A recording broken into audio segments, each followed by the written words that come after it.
And today is June 28. Yan, and it's 8:15 in the morning. Hindi kami pumasok ng anak ko sa school kasi inuubo siya, saka nagsusuka siya. So, better as well not to go to school na lang. Rest lang muna siya. So, magluluto muna ako ng breakfast namin, guys. Yeah, see you later. Ito lang yung lulutuin ko ngayon, guys. Spear Foods corned beef. Lalagyan ko siya ng potato. Are you okay? Are you okay lang ga? Yeah, ito lang muna.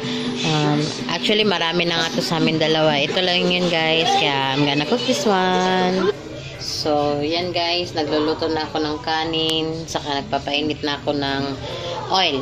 Tapos, yung pag ako kasi nagluluto ng ng corned beef, guys.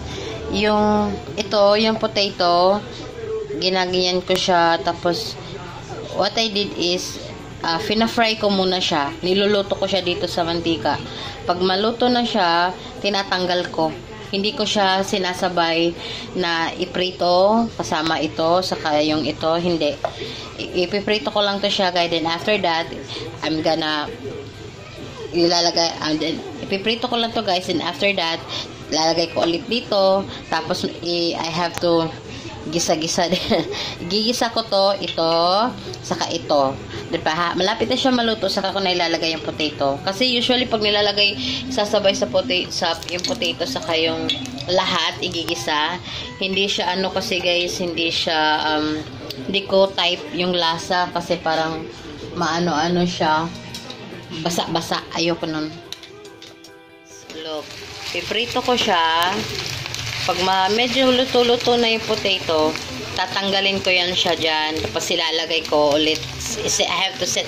Pag maluto na yung potato, guys, I will just set aside the potato. And then, gigisa ko yung corned beef, saka yung mga, yung mga lamas-lamas dyan. Ano na yan sa Tagalog? Hindi ko alam. Right? So, gusto ko kasi yung nalalasahan ko pa talaga yung potato. Parang siyang french fries na nasa corned beef. Yun, masarap siya, guys. Try nyo kung bet nyo yun. Syempre, pag set aside mo yung potato, tatanggalin mo yung mantika dito kasi medyo marami yan para sa corned beef. Yan lang yun, guys. Kasi ayoko kasi yung Tapos, salt, konti.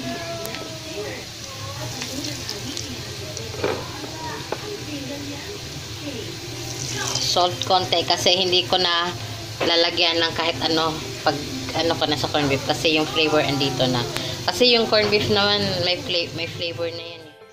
Luto na yung potato, sinit aside ko na siya, and then I cook an egg. All time favorite ko, egg. Just have to wait to mag-caramelize ng konti yung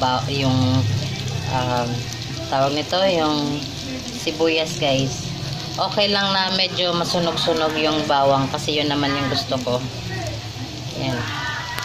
Yun, iba-iba naman tayo ng gusto, pero if ever bet nyo ito, guys, try nyo, masarap. Tapos gusto ko dun sa corned beef, yung medyo hindi na siya masyadong basa-basa, medyo dry. Yun yung gusto namin. Ayaw namin na yung basa-basa. Na, guys. Hintayin natin siya na matuyo hanggang pag sobrang tuyo na siya, saka ko na ilalagay si potato. Tuyo na siya. So, we have to put the potato. Look. O, diba? Tuyo. So, yan eh. Guys, luto na siya. So, sarap yan. Crunchy-crunchy yung potato namin. Fried egg and corned beef. Yung rice namin. So, kakain na kami ngayon. So, kuha tayo ng Yakult, guys. Yakult for me and for my Kio. Hi, guys. Welcome to my channel. This is tomato, and this is rice, and this is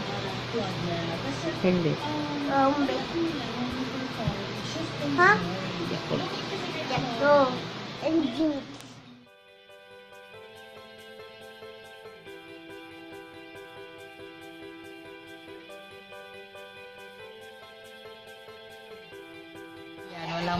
guys, tingnan nyo. I'm currently watching Halimaw sa Banga. Tagal-tagal na nito. Siguro elementary pa ako nito. Grade 2. Yun. Yan. Mag tayo guys. Hi Joy, you're here. Drink a fresh milk. Fresh milk. And then this one is a Japanese cookie.